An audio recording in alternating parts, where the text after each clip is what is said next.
السلام علیکم دوستوں، آج کی کہانی ہے استغفار کی طاقت پر۔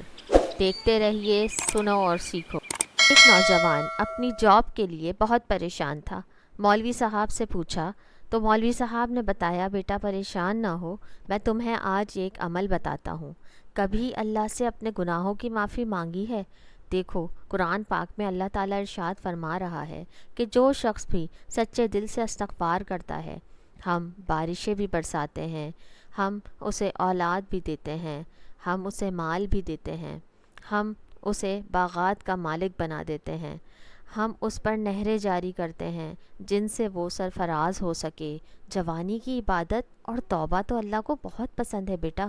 روزانہ اللہ تعالیٰ سے اپنے گناہوں کی ضرور معافی مانگا کرو، بے شک وہ سننے والا ہے۔ کچھ ہی دن میں سب کچھ بدلنے لگا اور اس کی ایک اچھی جگہ جاب بھی لگ گئی اور وہ سیٹل ہو گیا۔ قاری صاحب نے کہا، بیٹا دیکھا استغفار کی طاقت، اللہ تعالیٰ کو بہت پسند ہے استغفار۔ کریں گے نا آپ بھی روزانہ استغفار انشاءاللہ۔